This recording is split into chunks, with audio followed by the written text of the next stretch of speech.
시간에 우리 과학을 배우기 위해서 오셨다는 게 정말 놀라워요. 그리고 열심히 사인업을 해주신 엄마 아빠들한테도 굉장히 감사드리고, 면역하면 되게 어려운 주제이긴 해요. 제가 그 학교 다닐 때도 면역학은 굉장히 어려웠고, 지금 의대생들도 면역학은 정말로 어려워요. 여러분들은 면역이 뭐라고 생각하세요? 이제 아까 우리 선생님께서 아침밥을 먹으면 면역이 좋은데 그래도 그거 대신에 잠을 선택했다고 이야기를 하셨는데, 여러분들 생각에 그러면 우리가 이제 먹는 음식물, 뭐 식품, 음료, 우리가 하여튼 먹는 것들이 면역에 좋다 혹은 안 좋다, 그러면 여기서 보면 어떻게 알 수 있나요? 라고 질문을 했어요. 그거는 우리가 전문가 같으면 어떻게 평가를 할 건지, 이 음식물이, 이 식품이 혹은 여기서 나온 특별한 물질이 면역 기능에 좋은지 안 좋은지를 어떻게 평가할 건지, 혹은 이제 보통의 일반인인 경우에는 우리가 많은 광고들을 하잖아요. 이번에는 부모님께 이 선물을 드리세요. 부모님의 면역 기능을 높여드리기 위해서. 그러면 그 판단을 우리가 어떻게, 어떤 기준으로 할 것인지, 이제 그런 것들을 오늘 한번 이야기를 해보려고 하는 거죠. 그러니까 여기에는 우리가 마시고 먹고 하는 대부분의 것, 그게 면역 기능과 어떤 연관이 있고, 제일 중요한 것은 그걸 어떻게 평가를 할 건지 혹은 판단을 할 건지, 그 기준이 뭔지, 이런 것들을 살펴보면 좋겠어요. 이 캠퍼스가 저희 의과대학 캠퍼스예요. 제가 있는 곳은 이곳이고, 이게 이제 병원이고, 여기가 의과대학이 있고, 여기에 이제 간호대가 같이 있어요. 물론 이제 내년쯤이면 저희 기초의학 쪽은 이제 세종으로 옮겨가요. 세종으로 옮겨가고, 여기는 이제 임상의학과 그런 것들이, 병원이 이제 남게 되고, 저는 감염생물학 교실과 의학교육실에서 이제 그 역할을 하고 있고, 그리고 충남대학교 사회공헌 센터장을 계속 하고 있어요. 그래서 충남대 교수들, 학생들이 이게 어떻게 사회공헌, 국내외 글로벌 사회공헌까지 같이 이제 하게 할 것인지를 돕고 있기도 하죠. 그리고 교수의 역할이 연구뿐만 아니라 교육과 봉사도 같이, 이렇게 세 가지를 같이 해야 되는 그런 의무를 가지고 있습니다. 그래서 당연히 오늘 와서 여러분들에게 우리가 하고 있는 연구들에 대해서 이야기를 해 드려야 합니다. 이제 이런 질문을 우리가 조금 이제 멋있게 이렇게 해볼 수 있어요. 어떤 식품이 어떤 기능을 가지고 있는지. 보통의 식품은 영양소이죠. 그리고 이제 어떤 생리적인 활성을 돕고 있고, 또 하나는 이제 문제가 생긴 것이 이제 질병이 나타나는 거잖아요. 그리고 몸의 상태가 위험한 상태로 가는 그런 상태가 되는데, 식품은 이 세 가지 기능을 모두 다 하고 있습니다. 예를 든다면 우리가 아침을 먹지 않았다. 그러면 영양소가 공급이 충분히 되지 않은 거죠. 포도당이 충분히 주어지지 않았어요. 그러면 면역세포가 미생물이 침입했을 때 싸울 힘이 없어요. 영양소가 공급이 돼야 우리가, 예를 든다면 밥을 먹지 않으면 힘이 없어서 어떤 일을 못하듯이, 똑같이 우리 세포들도 이제 특별한 영양소를 갖지 않은 한 이제 문제가 생기는 거죠. 그래서 우리나라는 평균 지금 수명이 한 80 정도 되잖아요. 그죠? 그런데 아프리카나 동남아 가난한 나라는 40, 50, 경우에 따른 30. 왜 그렇게 돼요? 그러니까 기본적으로 필요한 기본 영양소 공급이 안 되니까, 미생물이 공급을 해와도, 병원균이 공급을 해와도 싸울 힘이 없으니까 계속 당하는 거죠, 어떻게 보면. 그러면 이제 원래 계획된 이제 성경에도 이제 그런 에피소드가 나오는데 한 120살 정도가 우리 지금 시스템이 견딜 수 있는 나이인데 그게 안 되는 거예요. 그래서 30에 40에 이제 돌아가시게 되는. 오늘 이야기는 이 이야기는 하지 않아요. 근데 면역학이 굉장히 중요한 주제가 대사 관련, 영양소 관련 주제이기는 하지만은 그러니까 대사 면역학이 굉장히 핫 토픽이긴 하지만 오늘은 거기까지는 하지 않고 이제 요거는 충족됐다고 하고 뭔가를 강화시키는 좀 더 개선시켜주는 그런 기능 혹은 이제 제가 처음에 시작할 때 면역이 뭐예요? 라고 물었잖아요. 그죠? 이렇게 얘기할 수 있죠. 우리가 코로나 바이러스를 이제 이번에 아주 혹독하게 경험을 했기 때문에 이제 면역이 얼마나 중요한지 알게 됐는데 외부에서 병원균이 침입했을 때 그것을 극복하고 막을 수 있는 능력 이렇게 정의할 수 있어요. 그런데 또 다르게는 암도 있잖아요. 암. 우리가 이제 일정 나이가 되면 이제 60세 가까이 되면 모든 질병에 이렇게 곡선 이렇게 올라가요. 그전에는 괜찮아요. 괜찮다가 한 60세쯤 그게 나이가 가장 중요한 팩터가 되는데 이때 나이가 한 60쯤 되면서 면역 기능이 급격히 이렇게 낮아지죠. 평소에는 암세포가 발생해도 잘 면역세포들이 찾아서 잘 죽이는데 그때부터는 문제가 되기 시작해요. 그러면 암세포는 병원균은 아니잖아요. 하지만 면역 기능, 여기서 이제 CD8, CT8이라고 하는 그런 면역세포가, T세포가 결정적으로 중요한데 그 경우에는 그러면 어떻게 정의를 할 수 있죠? 근데 똑같이 면역인데 그래서 최근에는 위험 신호, 그러니까 우리 몸이 느끼는 위험 신호, 병원균도 위험 신호고 또 이런 암세포도 원래 잊지 말아야 될 암세포도 위험 신호니까 이제 이런 위험 신호에 대응하는 이게 몸의 능력 이렇게 평가할 수 있어요. 그래서 오늘은 특별히 식품을 먹었는데 특별한 요소가 면역 기능을 활성화시키는 혹은 면역과 관련된 질병을 극복할 수 있도록 도와주는 그런 기능에 대한 이야기라고 할 수 있겠습니다. 제가 면역 기능의 나이가 가장 중요하다고 이야기했죠. 그리고 유전적인 차이가 굉장히 중요합니다. 이제 우리가 코로나 바이러스가 아주 좋은 예가 되는데 슈퍼 이뮤니티를 가진 휴먼 이렇게 들어보셨어요? 그게 무슨 얘기냐면은 코로나 바이러스를 이분들에게는 이렇게 찔러 넣어도 아무런 문제가 없는 그런 인간들이 있었어요. 그래서 그분들을 이렇게 모아서 왜 그런지를 이제 연구를 하는 프로젝트가 있어요. 그거는 기본적으로 유전적인 상태가 이제 특이하다고 일단은 가정을 하고 연구를 시작하게 되는 거죠. 그래서 코로나 바이러스가 혹은 뭐 그전에 패스트나 다른 아주 극심한 그러한 미생물이 공격을 했을 때라도 어떤 인간들은 살아남고 어떤 분들은 돌아가시고 하는데 결정적으로 유전적인 그런 요소, 우리가 부모님들로 받은 그 유전 정보의 차이 때문에 이제 이런 일들이 일어나는 거죠. 그 전에 병원균에 한번 코로나 바이러스에 한번 노출됐으면 이후 2차, 3차 감염의 확률이 아주 낮아요. 이제 이런 거.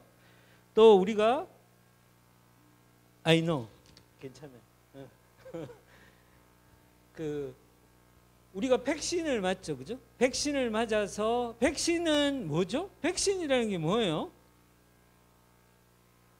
백신은 진짜 병원균은 아닌데 진짜 병원균이 가진 중요한 분자적인 요소를 미리 집어넣어 주는 거예요. 예를 들면 병원균을 죽여서 넣어준다라든가 그러면 거기에 고분자들은 남아 있을 거잖아요. 그럼 거기에 맞춰서 우리 면역 세포가 준비가 되니까 이제 이런 것들이 다 면역 기능을 준비시키고 만드는 과정이죠. 그리고 특별히 오늘은 이러한 식사나 영양 상태 그리고 장내 미생물. 오늘의 결론은 나중에 가면 장내 미생물로 가요. 여러분들은 여러분이 먹는 음식이 여러분이 먹는 거예요? 안 그러면 우리 장에 있는 미생물한테 음식물을 주는 거예요? 우리 장내에 미생물이 몇 마리나 있을 것 같아요? 자, 제가 나중에 우리 장내에는 우리 뭐 소장, 대장, 일반적인 이런 장 속에는 미생물 수가 몇 마리나 있을까? 인간의 세포, 우리 몸을 구성하는 세포 수에 비해서 10배 정도 작다? 10배 정도 많다? 비슷하다?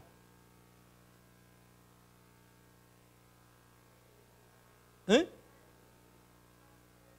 12배 많다. 오케이. 나중에 선물 드릴게요. 처음에 사이언스 페이퍼가 나왔는데 여러분들 사이언스 네이처 셀 뭐 이런 거 들어보셨죠? 아주 굉장한 분들이 훌륭한 과학자들이 내는 그런 저널인데 처음에 10배 많다고 논문이 나왔어요. 그러니까 사람들이 얼마나 놀랐겠어요. 우리 몸의 세포보다 더 많은 10배가 많은 세균들이 우리 몸속에 산다고 하니까 특히 장에 그러면서 이제 도대체 우리가 먹는 것이 우리가 우리한테 먹이는 거야? 이 미생물들을 키우는 거야? 이렇게 우리가 질문을 할 수 있죠. 그죠? 그러면 가만히 이렇게 털어서 생각해 보면 우리가 먹는 것에 의해서 미생물의 종류가 아주 많잖아요. 그러니까 뭘 먹는가에 따라서 미생물의 종류가 바뀔 거예요. 근데 최근에 가장 핫한 그러니까 가장 관심이 있고 왕성한 연구 활동이 이 장내 미생물 연구입니다. 면역학에 있어서도 그리고 모든 영역에 있어서도 그 이유는 이 장내 미생물의 조성과 특이한 그런 군들이 이제 인간 질병하고 직접적으로 연관이 되어 있다라고 생각을 하기 때문이죠. 우리가 먹는 이런 음식물들이 이제 특별한 면역 세포들의 그 기능을 활성화시키고 잘 도와줄 뿐만 아니라 또 궁극적으로는 이 미생물들을 키우는 그런 특이한 미생물들을 키우는 그런 역할을 하는 거죠. 그래서 우리가 우리에게 밥을 주는 건지 우리가 강아지한테 밥 주듯이 우리 미생물들에게 밥을 주는 것인지 이걸 이제 깊이 좀 생각해 볼 필요가 있어요. 그런데 10배로 이제 사이언스 페이퍼가 나와서 사람들이 다 놀랐어요. 근데 이제 그 이후에 사이언스라고 하는 것은 새로운 연구들이 계속되면서 이제 잘못된 발표는 계속 이제 교정을 해 나가요. 그래서 최근에는 약 1.4배, 1.3배 좀 그렇지만 여전히 많은 거죠. 10배는 아니지만은 그런 수준까지 지금 와 있어요. 그렇지만 정확하게 잴 수는 없으니까 일단은 유추해서 그 정도 생각하고 있어요. 그래서 뭔가를 조금 강화시켜주는, 향상시켜주는 그런 기능, 그 다음에는 이제 질병이라고 하는 것은 문제가 생긴 거죠.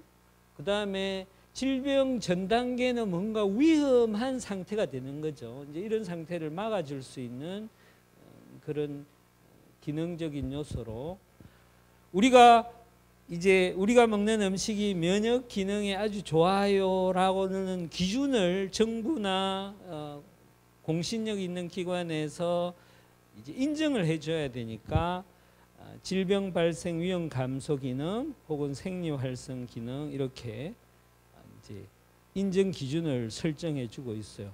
근데 여기서 이제 사이언스라고 하는 것은 과학이라고 하는 것은 뭔가 이렇게 무엇 때문에 어떤 결과가 나옵니다. 이렇게 원인과 결과가 나오는데 그 과정들을 속속들이 이야기해 줄 수가 있어야 돼요. 그걸 우리가 이제 기전이라고 하는데 메커니즘이라고도 하고 기전이라고도 하는데 이제 어떻게 보면 어떤 음식물이 면역 기능을 강화시킵니다라고 할 때 어떻게요? 이렇게 이제 질문을 하게 되죠. 그러면 이렇게 해서 이런 세포들의 개수를 늘리고 이 세포가 그래서 이런 기능을 잘 하게 합니다. 이렇게 순서적으로 이렇게 스토리를 이렇게 쫙 만들어 줄 수 있어야 돼요.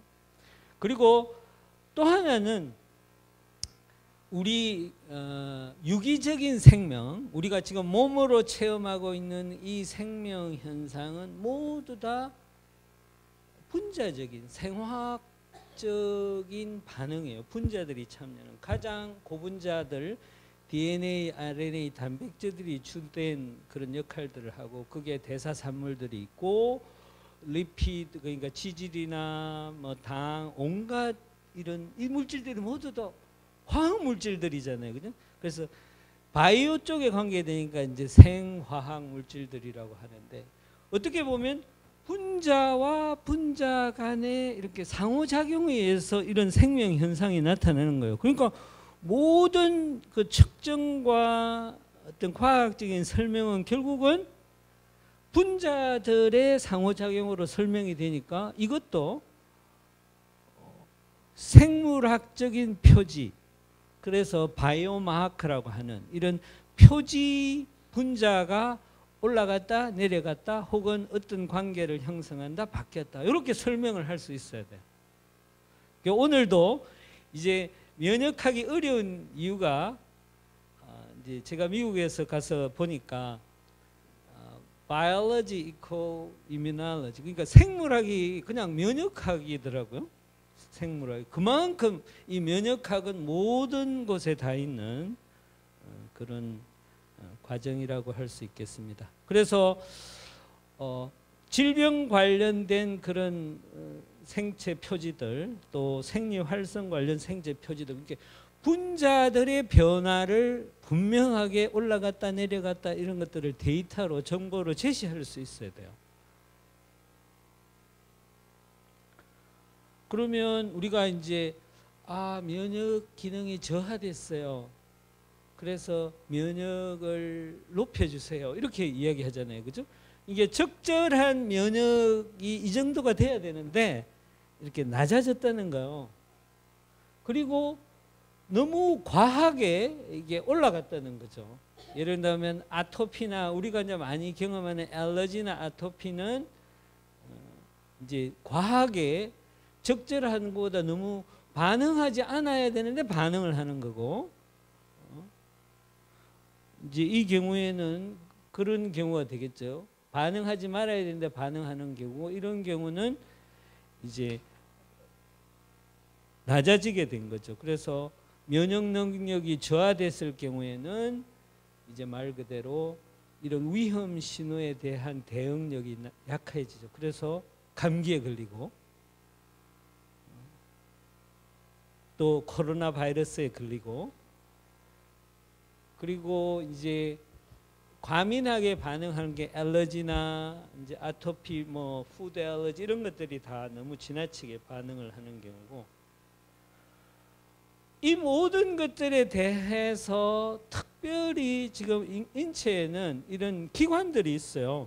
이제 여러분들이 배웠겠지만은 면역 세포들은 일단 골수, 이 뼛속에 있는 골수에서 만들어져서 그다음에 T 세포는 사이머스 흉선에서 이제 더 발달을 하고 그 이후에는 이런 림프절이나 폐엽 패치 이러한 비장 2차 이제 면역 기관에서 작용을 합니다. 그러니까 아무 데서나 작용을 한다고도 할 수 있는데 일단은 뼛속에 있는 골수에서 수많은 세포들이 에브리데이 많이 만들어지고 그것들이 이제 특정한 조직에서 작용을 하는 거죠.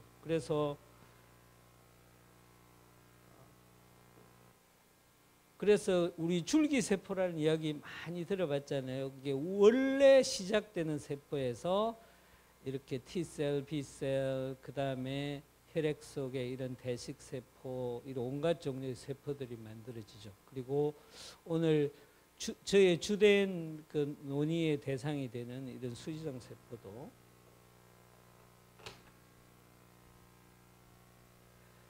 자, 여러분들이 알고 있는 면역세포의 종류에 대해서 한번 이야기해 봐 줄 수 있어요? 자, anyone? 누구든지 한번 여러분들이 아는 면역세포를 이름을 한번 해보세요. 오케이. 적혈구 또 백혈구 또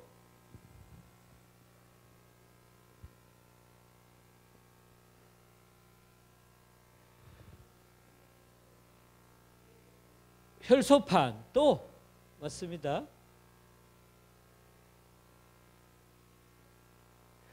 여러분들 나중에 꼭 이게 선물 받아가세요. 이렇게 오셔서 제가 지금 가서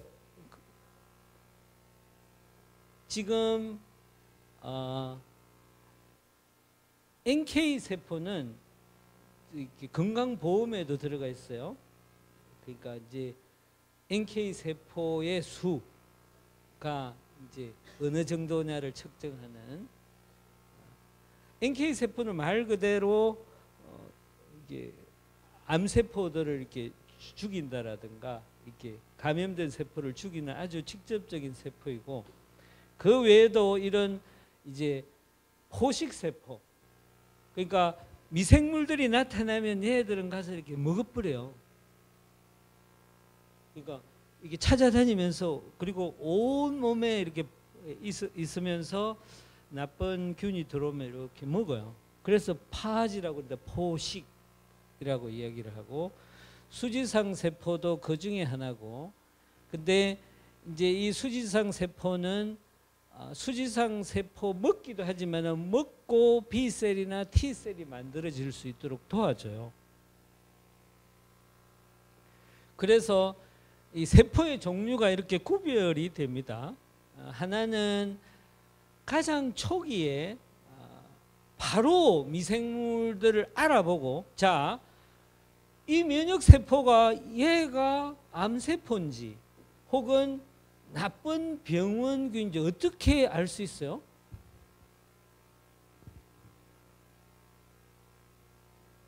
우리 생체 내에서 일어나는 모든 이런 관계나 반응은 뭐다?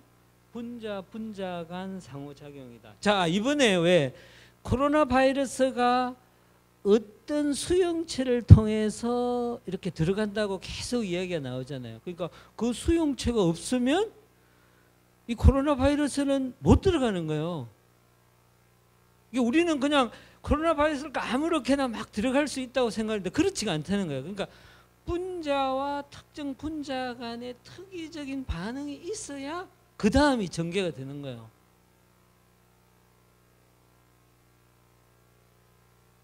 그러면 제가 이제 질문이 그거였죠. 어떻게 이 세포들은 얘가 미생물이다라는 걸 그러니까 병원균이다라는 걸 알 수 있어요? 반응을 통해서 어떤 반응을 통해서 미생물들은 미생물 특이적인 구조들이 있잖아요, 그죠? 분자들이 있는 거죠. 말 그대로 똑같이 이제 특이적인 분자들 그게 이제 세포 밖의 구조나 이런 것들이 있어서 이런 세포들은 그들을 알아볼 수 있는 또 분자들이 있어요. 그러면 우리가 레고 탁 맞추듯이 이렇게 확인을 하는 거죠. 그리고는 이렇게 먹는 거예요. 그런데 이 세포들은 이제 그렇지는 않아요. 그래서 이 세포들은 이 세상에서 만들어질 수 있는 온갖 위험한 요소의 그런 항원들에 대한 그런 물질들에 대한 것들을 찾을 수 있는 그런 아주 특이한 능력을 가지고 있어요. 그 놀라운 능력인데 우리 자연계가 가진. 그래서 여하튼지 이 그룹의 세포들과 이 그룹의 세포들은 아주 둘이 이렇게 차이가 있어요. 처음에 요 세포들을 선천면역 세포들이라고 그러고 그리고 요 세포들은 적응면역이라고 그래요. 그리고 일어나는 시간도 12시간 안에 대부분 이 세포들이 반응을 해요. 그러니까 미생물이 들어올 경우에 이들이 먼저 이렇게 맨 앞에서 이제 정리를 하는 거죠. 그런데 모두 다 정리되지는 않아요.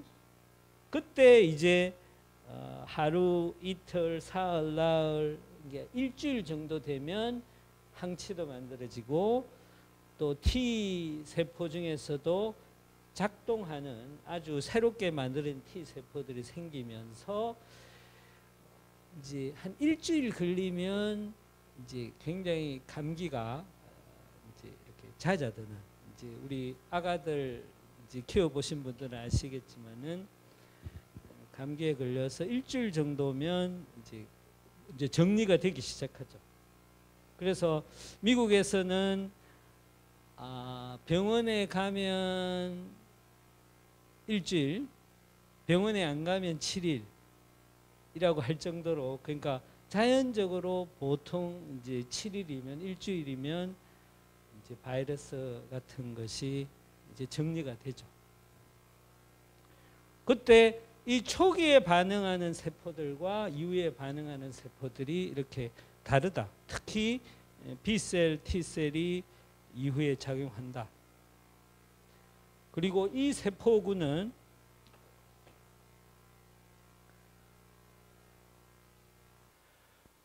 우리 몸은 모든 이런 세포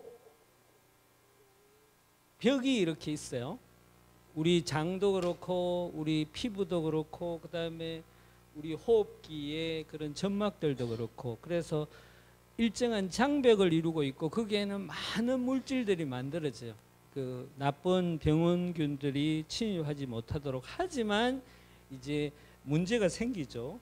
문제가 생기면 여기에 이제 감염이 되고 이렇게 NK 세포가 이제 직접적으로 그런 세포들을 제거를 하고, 또 대식 세포가 그런 세포들을 제거를 하고, 수지상 세포는 이제 그 이후에 적응 면역이라고 하는 B셀, T셀을 활성화시키고 이때 항체가 만들어지죠. 우리가 코로나 바이러스 이야기하면서 항체 이야기가 많이 되잖아요. 항체가 여가가 올라갔다 내려갔다, 만들어졌다 안 만들어졌다. 이게 모두 다 수지상 세포에서 시작돼서 T셀, B셀을 통해서 B셀에서 만들어지는 이 항체인 거죠. 그리고 이런 이제 포식 세포들을 통해서 이제 인터페론이라는 이야기도 들어보셨는지 모르겠어요. 그러니까 항바이러스, 바이러스에 저항할 수 있는 그런 능력을 전달하는 그러한 고분자 물질이고, 그 다음에 펩티드 같은 경우에는 미생물에 직접적으로 작용해서 미생물의 그 세포벽에 구멍을 뚫는다든가 해서 직접적으로 죽이는 그런 물질들, 그리고는 온갖 정보들을 나르는 세포와 세포 간에 많은 관계들이 형성되는데 이러한 사이토카인이라는 정보를 전달하는 물질에 의해서 그런 일들이 일어나고, 키모카인은 자 우리 몸을 전체를 생각해 보면 세포들이 각각 다른 아이들이 다른 곳에 있잖아요, 그죠? 그런데 어떤 곳에 미생물이 탁 침입을 해서 그러면 여기 다 모여 이렇게 돼야 되잖아요. 그럼 군사들이 쫙 모여서 이제 병원군을 죽여야 될 때 이때 이런 주소를 알려주는, 그러니까 위치를 알려주는 그런 물질들도 있어요. 그리고 이제 이렇게 사이토카인과 케모카인을 통해서 이곳에서 병원군이 침입해서 다 모여라고 하면 온갖 백혈구와 이제 면역 세포들이 모여서 막 전쟁을 일으키죠. 이제 그때 소위 이야기하는 염증이 일어나는 거예요. 그래서 염증이라는 것은 면역 반응의 아주 정상적인 과정의 하나인 거죠. 그러면 우리가 아주 많이 듣는 항염증 물질, 염증은 안 좋아요 하는 거는 이 염증이 지속될 때 그러면 병이 생기거든요. 근데 면역 반응 중에는 반드시 이 염증 반응이 일어나게 돼 있어요. 염증이라고 하는 것이 이제 위험 신호 혹은 병균이 침입했을 때 많은 면역 세포들이 모여서 일으키는 그 온갖 반응들인 거거든. 이때 이제 조금 지나치면 고름이 생기고 시체들이 이제 세포들의 시체들이 막 나타나는 고름들이 나타나게 되죠. 하지만 이게 이제 지속되면 이게 이제 정리가 되고 페이드 아웃 돼야 되는데 그렇지 않으면 문제가 되고, 그리고 이런 것들이 열로 나타나는 거, 열이 왜 이렇게 온도가 막 올라가고 하는 이유가 이제 이런 반응들이 일어날 때 나타나는 현상 중에 하나입니다. 오, 선천 면역은 그렇게 일어나나 보다. 그러면 적응 면역 그 이후에 하루에서 7일 사이에 일어나는 면역들은 T 림프구가 이제 이렇게 사이즈가 이렇게 막 커져요. 그리고 개수가 갑자기 막 많아지고, 그리고 얘들이 B 림프구를 도와서 항체를 막 만들어요. 그래서 이런 병균 특이적인, 이 병균에 특이적으로 반응하는 이런 항체들을 만들 수 있고, 또 미생물을 먹은 포식 세포들을 도와서 얘들을 잘 죽일 수 있도록 도와주죠. 그래서 B셀, T셀이 B 림프구, T 림프구가 그런 역할을 하는데 시간이 많이 걸립니다. 그래서 이 7일 동안에 일어나는 걸 보면 이 항원, 그러니까 위험 요소인 물질로부터 나온 특별한 분자들인데요. 이 분자들을 이런 한 번도 그런 것들을 경험하지 못한 T셀, B셀에게 이렇게 주면, 이게 미생물이 공격을 했다. 그러면 거기서 나온 물질들을 T셀, B셀에게 주면 얘들 숫자가 갑자기 막 굉장히 많아져요. 그리고 크기도 커지고 성격도 바뀌고, B셀은 항체를 만들어내고 T셀은 처음에는 미감작, 나이브 T셀이었는데 이제는 이펙터, 작동하는 T셀로 이렇게 바뀌게 되고, 이제는 아이였다가 어른이 된 거죠. 그래서 싸울 수 있어요, 이 세포들은. 그리고 수도 갑자기 많아졌어요.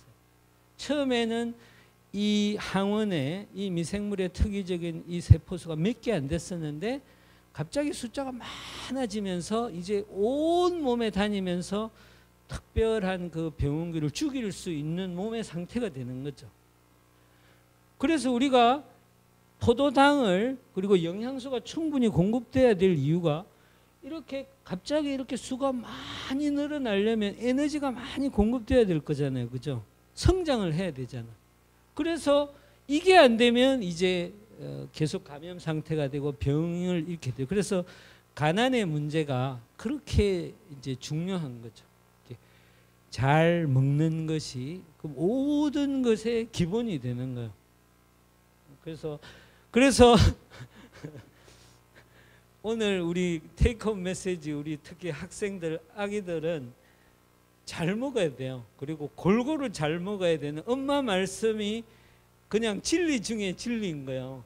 그래야 이 미생물, 우리 면역 세포가 충분한 숫자가 되고, 그리고 이 면역 세포들이 잘 싸우고 나중에는, 그리고 모두 다 없어져요. 근데 모두 다 없어지지는 않고 일부가 남아요. 기억을 가진 세포가. 그래서 백신이라는 게 그런 거거든요. 이게 이제 백신이라고 생각하면, 우리가 백신을 맞잖아요. 그럼 백신에 반응할 수 있는 이런 세포군이 만들어졌다가 사라졌다가 기억을 가지고 있어요. 그리고는 이 백신 구조와 비슷한 미생물들이 오면 얘네들이 바로 반응을 해요. 여기서는 일주일이 걸렸죠. 그죠? 일주일, 2주일이 시간이 걸리잖아요.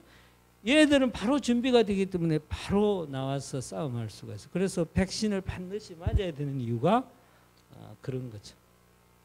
왜 그러냐면은 그런 이제 백신이 갖는 그런 항원 분자적인 요소를 경험한 적이 없는 세포들의 경우에는 군사를 준비하는데 많은 시간이 걸리기 때문입니다. 그리고 우리가 면역은 체액 면역과 세포 매개가 있고, 우리가 항체는 체액 면역이라고 그러고 T셀, B셀은 세포 매개 면역이라고 합니다. 우리가 이제 넘어갔죠. 너무 많은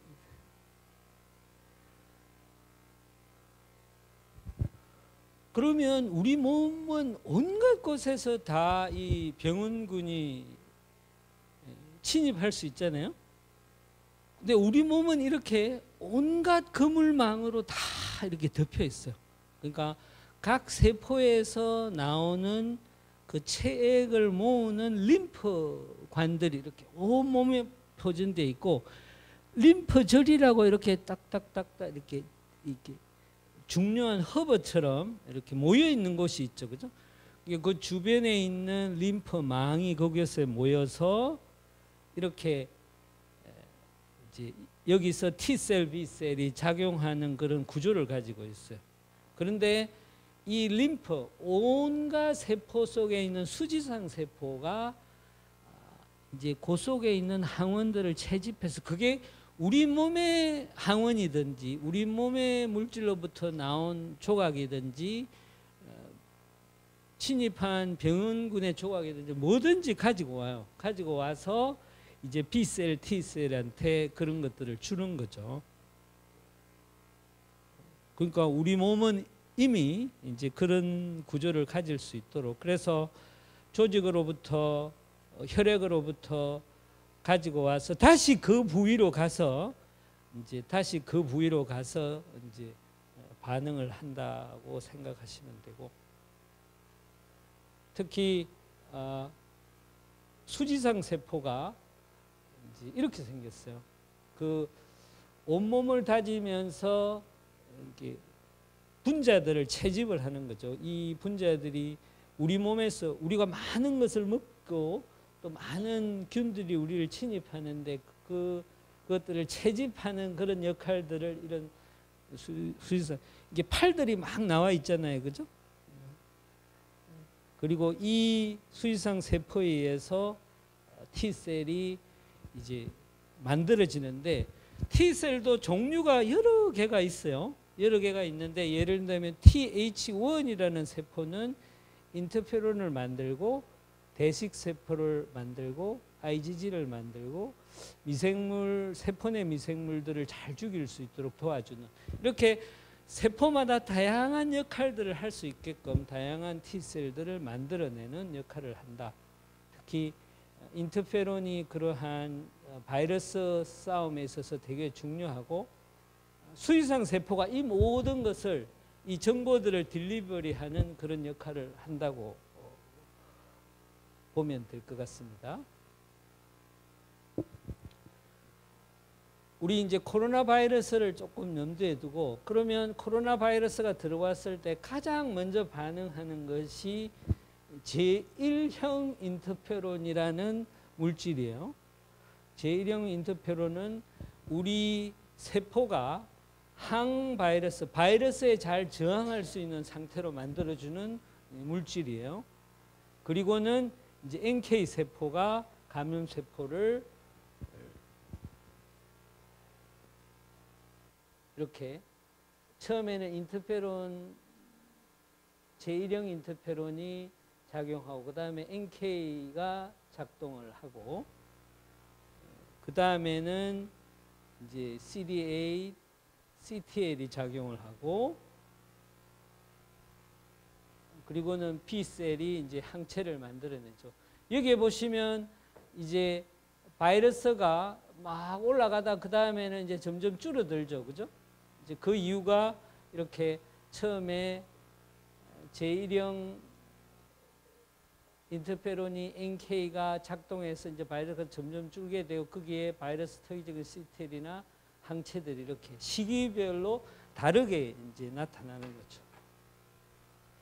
그리고 오늘 이제 내용 중에 어떤 어떤 식품 소재는 제1형 인터페론을 잘 만드는, 그래서 면역 기능에 미치는 영향은 다양하게 이렇게 조사할 수 있어요. 면역 조직을 볼 수도 있고, 면역 세포, 백혈구수, 림프구수, T림프구, 전사인자 온갖 것들을 할 수 있고, 그 다음에 항원을 인지하는 분자들의 수를 잴 수도 있고, 면역세포 활성을 우리가 비장세포도 이야기했고 대식세포도 이야기했고 자연 NK세포도 이야기했는데 면역세포 활성도 체크할 수 있어요. 그 다음에 면역글로빈, IgG, 이뮤노글로빈 G, 그 다음에 사이토카인 이런 것들을, 그러니까 정말로 우리 면역계를 구성하는 모든 것들이 그러니까 평가의 대상이 될 수 있는 거예요. 그래서 그러면 이제 어떤 A라는 식품이 면역 기능에 좋다라고 이야기했을 때 우리가 이제 물어야 될 질문은 뭐죠?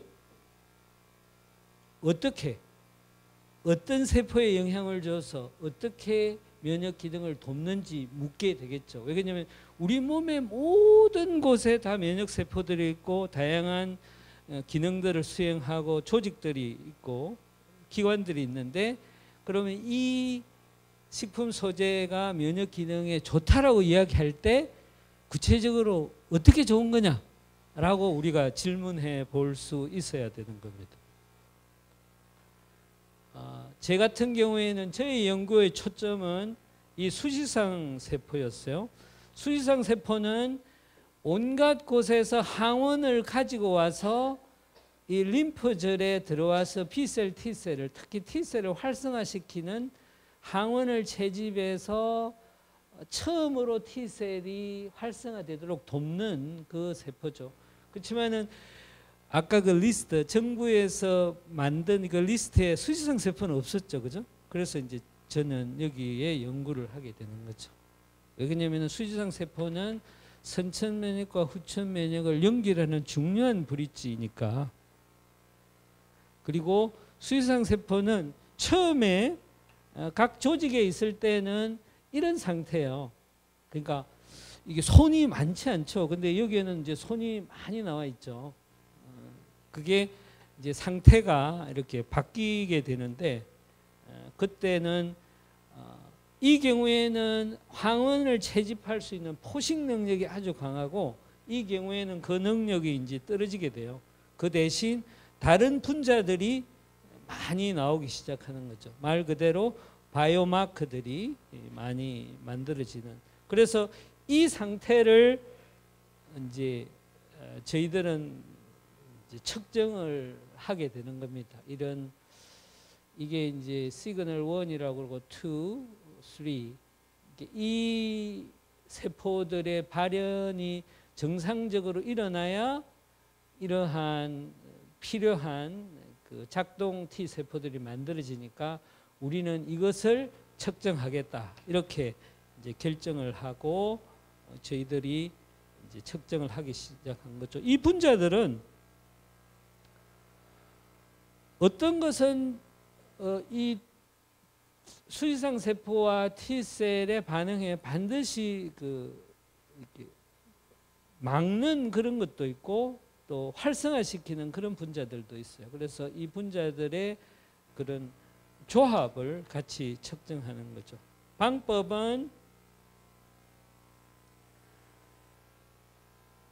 이제 말 그대로 이렇게 숫자가 필요하잖아요. 평가를 할 때는 상중하 A, B, C, D 이렇게도 할 수 있지만은 이제 숫자가 필요하고, 이게 100점인지 80점인지 50점인지. 그래서 저희들이 과학적으로 뭔가를 정의를 해요. 면역 정진 지수, 면역 관용 지수, 그 다음에 등급을 매기게 되고 거기에 기초해서, 그래서 우리가 사이토카인들을 측정하고 이제 이런 이제 기구들을 이제 팩서라는 플로사이토미터라는 기구들을 이용해서 세포 준비는 마우스의 골수에서 골수를 뽑아서 이렇게 분화를 시켜. 그래서 수지상 세포로 만든 후에 여기에 이제 처리를 하는 거죠. 그러면 이제 여기에는 청귤다당과 북강할이라는 면역 소재가 있었는데 세포에 해가 없어야 되니까 이런 것들을 측정하고 여기에 이제 분석을 해보면 뭔가 여기에 차이가 나죠. 그죠? 청귤다당은 A1이 되게 높은데 구아바 추출물은 A1에 비해서 A0가 되게 높죠. 이런 이제 차이가 분명하게 나타나는 것들을 이제 지수화하는 거죠. 이렇게 지수화해서 이런 것들을 각 소재별로 평가를 하고 또 이제 또 다른 분자들을 중심으로 해서 살펴봤을 때는 여기의 변화, 여기의 변화가 아주 다르죠. 이런 것들을 지표화해서 이제 툴을 만들고 또 여기에 분포가 또 다르죠, 그죠? 이 분포가 다르다는 의미는 MHC2라는 물질의 생성과 PDL1이라는 생성의 물질의 그 관계가 서로 다르다는 그런 거고, 그래서 면역 관용 지수 1, 그래서 또 다른 경우는 면역 관용 지수 2, 이렇게 네 가지 지수를 저희들이 이제 확립을 합니다. 그래서 측정에 어떻게 보면 도구를 만든 거죠. 그래서 면역 정진 지수 1, 2, 관용 지수 1, 2 이렇게 이제 그 값들을 평가를 하고 각 값들에 대해서 등급을 주고 등급에 이제 점수를 이렇게 매기게 됩니다. 그래서 최상, 상, 중 뭐 이런 식으로 여기는 정진 지수는 플러스, 관용 지수는 마이너스. 관용 지수라는 말은 일어나지 못하도록 하는, 면역 정진 지수는 일어나도록 하는 이제 그런 거죠. 그래서 이제 그것을 이렇게 정진 지수 1, 2, 관용 지수 1, 2 합치면 이제 이렇게 면역능 지수가 나오게 되는데, 이것을 흰 맵으로 이제 빨간 것은 정진 지수가 높고 파란 것은 관용 지수가 높은 이제 이런 식으로 등급화를 하는 거죠. 여러분들이 알고 있는 거 뭐가 있어요? 여기 보시면 양배추 다당, 한라봉 다당, 그 한라봉. 그러니까 한라봉 껍질에서 얻은 이제 다당류를 소재화하는 거죠. 이것은 BK 바이오라는 식품 회사에서 준비한 그런 내용들인데, 이제 뭐 콜드FX는 북미에서 만들어진 인삼 다당류고, 우리가 이제 홍삼, 농축액, 청귤 뭐 이런 거, 후코이다는 미역이나 김에 많은 우리가 많이 먹는 여기에서 나오는 다당류들, 이제 이런 식으로 아주 잘 알려진 것들을 중심으로 해서 이런 등급을 이제 매기기 시작하는 거죠. 그러니까 여기 보시면 북강알이나 구아바잎 추출물은 면역 관용 지수가 높은 거죠. 파란색이 많다는 이야기는 무슨 이야기냐면 아토피나 알레르기를 이렇게 약화시킬 가능성이 많은 소재인 거고, 예를 들면 후코이단, 여러분들이 김, 미역 이런 걸 많이 드시면 면역을 정진시킬 가능성이 아주 많은 거예요. 적어도 이 기준에 의하면. 그리고 여러분들이 청귤다당, 홍삼, 한라봉 다당 뭐 이런 이야기 들어봤죠, 그죠? 이런 것들이 여기에 다 이 빨갛게 나오잖아요. 그러니까 적어도 이 측정법에 의하면 면역을 정진시킨다라고 이제 판단을 할 수 있는 거죠. 그리고는 여기에 이제 다양한 후코이단, 청귤다당, 요게 이제 나중에 새롭게 따로 실험을 하게 되는데, 당근 우리 아가들 많이 먹어요.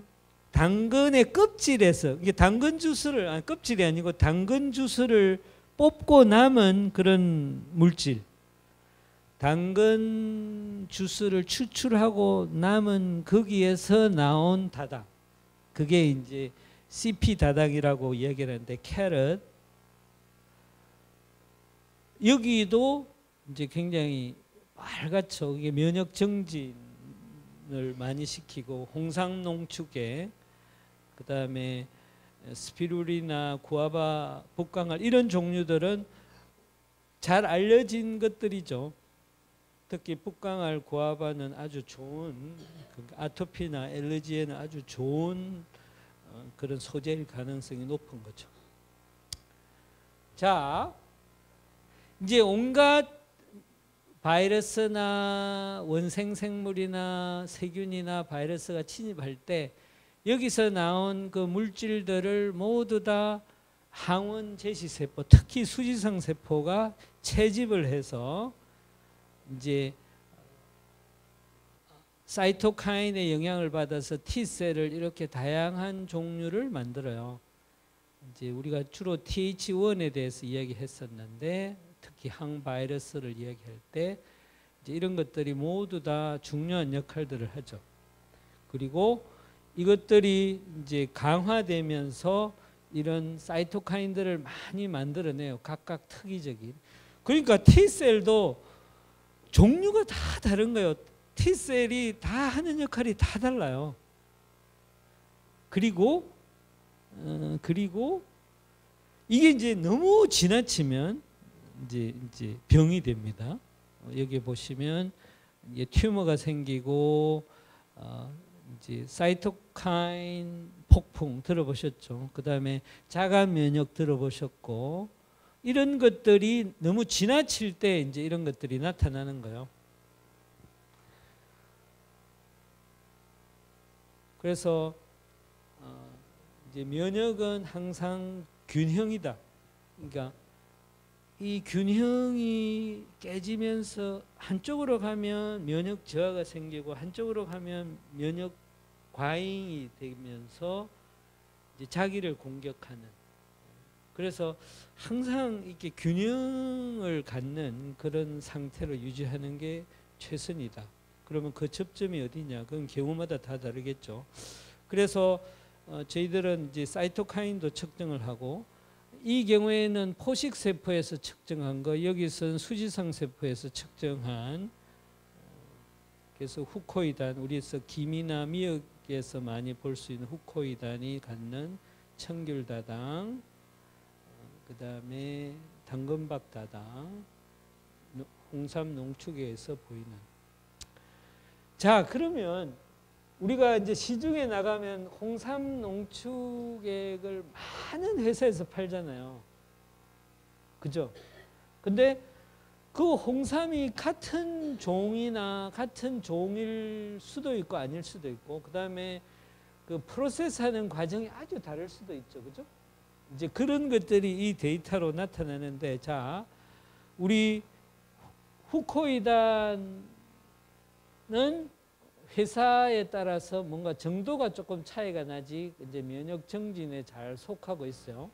근데 홍삼 농축액은 이거는 북미에서 나온 제품인데 조금 이 제품보다는 저희들 측정에서는 약하고, 하지만은 이렇게 다른 회사에서 나온 이런 제품들은 면역 관용을 많이 보이는 것도 있어요. 그리고 홍삼 농축 분말은 특히 그런 경향을 보이고. 그래서 이 제품의 구성에 따라서, 그러니까 분자 조성에 따라서 이렇게 다양한 변화를 보일 수 있다. 같은 홍삼 농축임에도 불구하고. 그래서 이게 이제 어떻게 보면 많은 과학자들이 식품의 기능에 대해서는 믿을 수 없다라고 이제 하는 이유 중에 하나가 이렇게 측정이 이렇게 나오니까. 근데 우리가 이제 이해해야 될 것은 식품은 정말로 많은 분자들이 결합된 거잖아요. 그죠? 그래서 요즘은 시스템스 바이올로지라고 그래서 이런 복합물들의 효과를 연구하는 새로운 방법론이 있기 때문에 이것조차도 연구가 될 수 있는데, 적어도 이 측정법에 의해서는 이 회사 제품과 이 회사 제품은 완전히 반대의 효과를 보이죠. 적어도 이 수지상 세포라는 이 평가법에 의하면. 그래서 항상 사이언스에는 조건이 반드시 붙습니다. 이제 그 조건을 벗겨내고 그냥 홍삼 농축액은 이럴 수도 있고 저럴 수도 있고 이렇게 이해하면 이야기가 이제 달라지게 되는 거예요. 그래서 우리 이제 여러 종류의 동물 모델을 가지고 이 유효성을 평가를 합니다. 그리고 그러면 어떤 성분들이 이 면역력에 관여할까 이제 이런 평가를 갖기 위해서 이렇게 여기는 농축액이 있고 분말이 있었어요. 그 보시면 이 조성이 조금 차이가 있죠, 그죠? 이제 이런 것들이 아까 이야기한 농축액과 분말이 갖는 면역력의 등급이 차이가 나는. 그래서 적어도 우리가 잘 알고 있는 다양한 물질들이 있지만은 진세노사이드 종류가 적어도 3종류를 가지고 평가를 해보면 이렇게 조성물의 차이가 있음을 볼 수 있고, 또 우리가 이제 많이 알고 있는 우리 감귤을 먹으면 감기에 좋다. 네, 좋아요. 감귤다당, 청귤다당, 한라봉다당을 평가해 보면 이런 물질들이 포함되어 있고, 특히 이제 이런 구조의 물질들이 포함이 되어 있고, 이런 것들이 이제 실제 영향을 주죠. 그리고 저희 그룹에서는 BK 바이오와 함께 당근박에서 나오는 당근 주스를 뽑고 남은 그곳에서 얻은 당근박 다당을 통해서 똑같은 종류의 물질들이 많이 있어서 이렇게 하고 있었음을 볼 수 있었습니다. 그리고 이제 이런 당근박 다당이 이런 수지상 세포의 이 수를 굉장히 늘려요. 그리고 이런 분자들의 발현도 이렇게 증가시키고, 이게 중요한 분자들의 발현도 증가시키고, 사이토카인도 이렇게 증가시키고, 그 다음에 이제 이것은 바이러스 백신을 가지고 실험한 건데, 수지상 세포, 이 빨갛게 표시된 수지상 세포군의 개수를 증가시키고, 또 NK 세포, 특히 바이러스에 중요한 NK 세포 숫자도 증가시키고, 그리고 중요한 사이토카인인 인터페론 gamma나 IL-12도 증가시키고, 그리고 IgG 항체도 이제 이 모델에서는 급격히 이걸 저하시키고 이걸 공급했을 때 다시 회복되는 그런 시스템에서도 충분히 그런 역할들을 나타냄을 볼 수 있었어요. 그 다음에 저희들이 하는 연구 중에 하나가 이런 김이나 미역 같은 데 많은 이 후코이단이라는 이런 다당에 대해서 이제 RNA 전사체 연구를 했어요. 여러분들 DNA에서 정보가 RNA로, 단백질로, 그 다음에 온갖 대사물질로 전달이 되죠. 그러면 우리 세포 속에 있는 RNA 전부를 다 조사할 수 있어요. RNA 시퀀싱이라고 하는, 우리가 지노믹스라고 그러면 우리 인간의 DNA 순서를 모두 다 읽는 거잖아요, 그죠? 그런 것들이 이제 최근에 굉장히 활발하게 이루어지고 있고, 그런 것처럼 한 세포의 세포군의 RNA 전부를 측정할 수 있어요. 그러면 DNA에서 RNA가 된다는 것은 DNA 정보가 RNA로 트랜스크립션, 전사가 된 거죠. 그 다음에 여기서 다시 트랜슬레이션이 된다면 프로테인이 되는 거기 때문에 굉장히 중요한 정보죠. 유전자 발현에 있어서. 우리가 후코이단을 처리하게 되면 이렇게 다양한 유전자들이, RNA들이 증가하고 감소하고, 증가하는 유전자, 감소하는 유전자, 특징적인 것들이 이제 면역에 관계된 그런 것들을 볼 수 있었어요. 그리고 실제 그들 간에 갖는 그런 세포 신호 전달의 그런 네트워크 이런 것들도 확인할 수 있었고,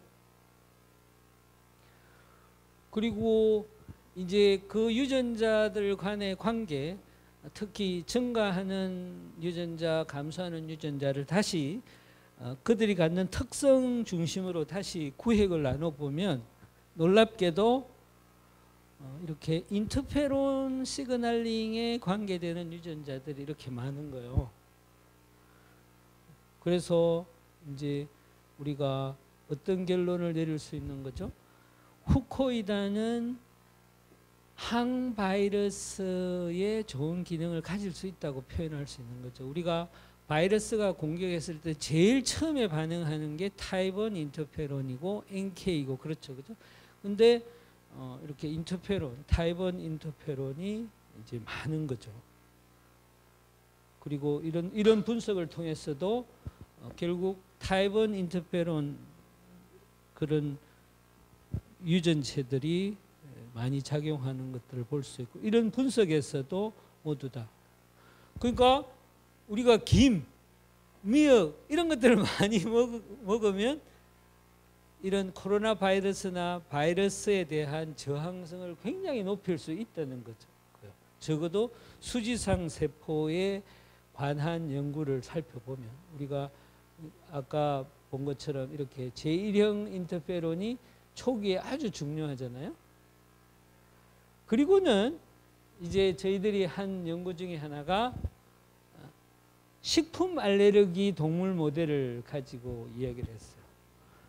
수많은 식품들을 먹지만은 거기에 대해서 우리가 뭐 크게 문제가 되지는 않죠. 그렇지만 우리 중에는 특별한 땅콩이나 특별한 식품에 대해서 과민 반응하는 그런 분들이 이제 많이 증가하고 있어요. 그게 이제 식품 알레르기인데, 이때 저희들이 이제 장내 마이크로바이옴 연구를 하게 됩니다. 장 속에는 이렇게 말 그대로 이렇게 상피세포가 있고 수많은 미생물들이 이 장에 있죠. 그 다음에 요 아래에는 수많은 면역세포들이 이렇게 포진해 있고, 하지만은 이 중에 특별히 수지상 세포는 이 장 바깥에 있는 그런 항원들을 채집을 해서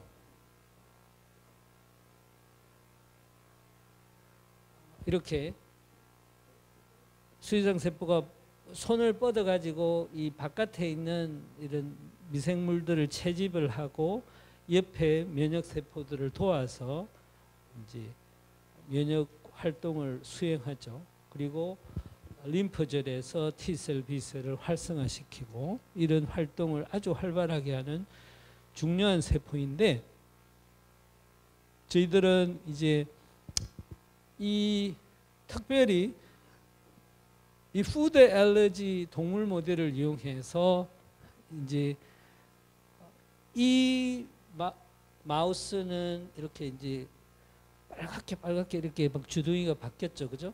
여기에 이제 이 A라는 물질을 처리하게 되면 이런 것들이 사라지게 되잖아요. 이런 것처럼 푸드 알러지가 약화되는,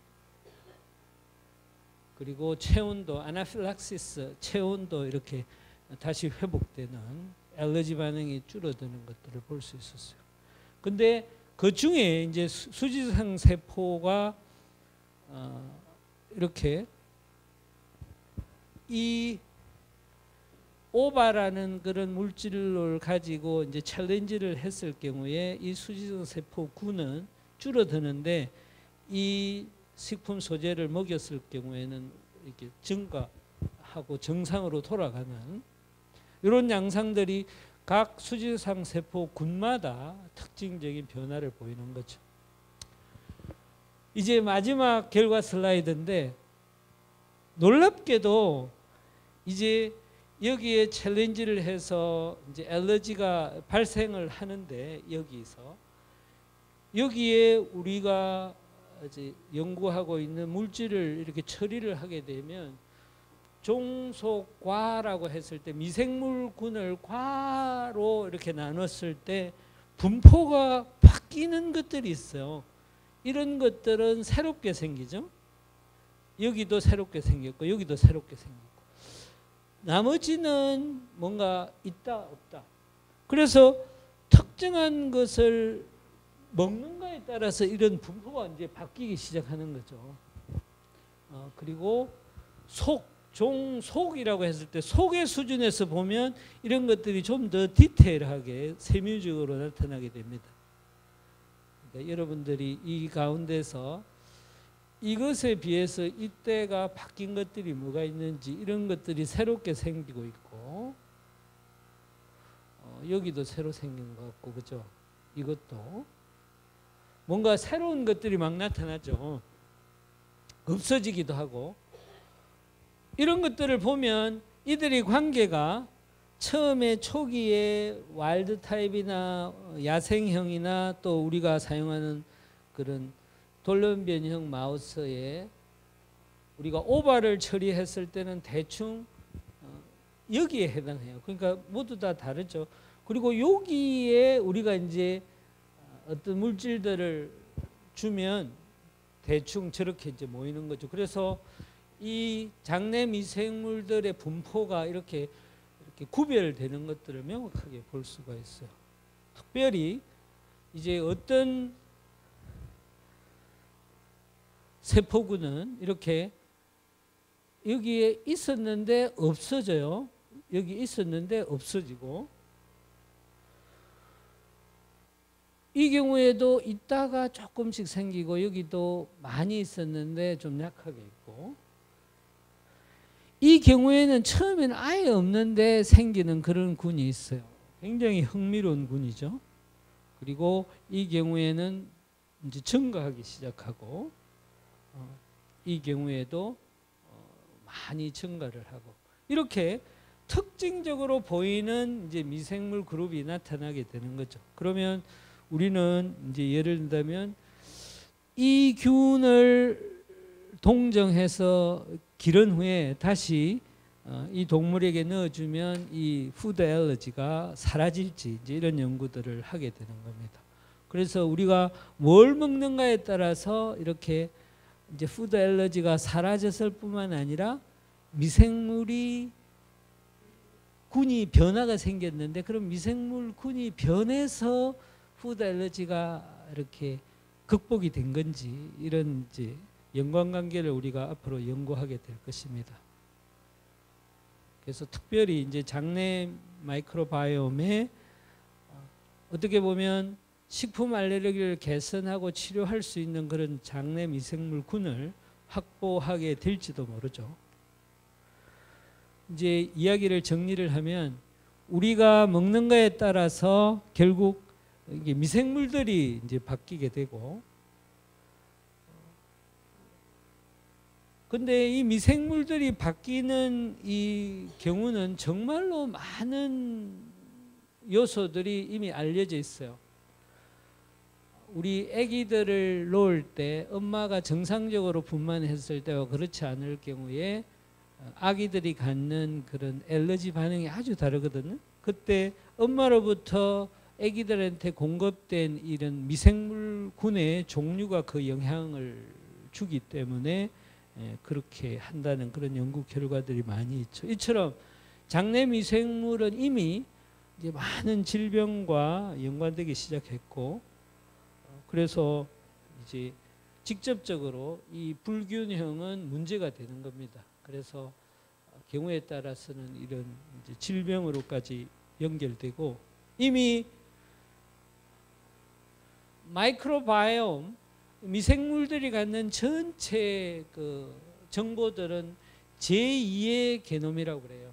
우리가 게놈이라고 그러면 인간 유전체, 인간의 DNA 정보를 모두 다 이야기하는 거잖아요. 근데 제2의 게놈이 있다는 거죠. 이 미생물군이 갖는 그 정보, 그게 결정적으로 이제 그러니까 우리 같이 가는 존재이고 또 이런 미생물들이 사람을 만든다고 이제 이름을 할 정도로.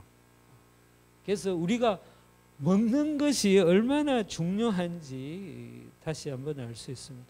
그리고 이미 많은 질병들과 미생물 군관의 연관들이 이제 연구가 되고 있습니다. 어떻게 보면 면역학에서 가장 핫한 영역 중에 하나고, 이미 이제 이런 우리가 오늘 이야기한 이 영역과 이제 마이크로바이옴 영역이 이제 연결이 되지만은, 이 마이크로바이옴과는 많은 곳이 이제 연결이 돼, 특히 이제 의학적으로 이제 헬스케어나 이런 쪽으로 이미 많은 회사들도 만들어지고 연구가 되고 있습니다. 이 결과들을 내기 위해서 다양한 분들이 참여를 하셨어요. 지금 금보인 박사님은 상지대 한의학 교수님으로 가셨고, 한복경 박사님도 고려대 이제 교수님으로 가셨고, 우리 유수성, 김선영, 송익찬, 강중 이런 박사님들이, 그리고 그 연구팀이 참여를 했습니다. 이상입니다.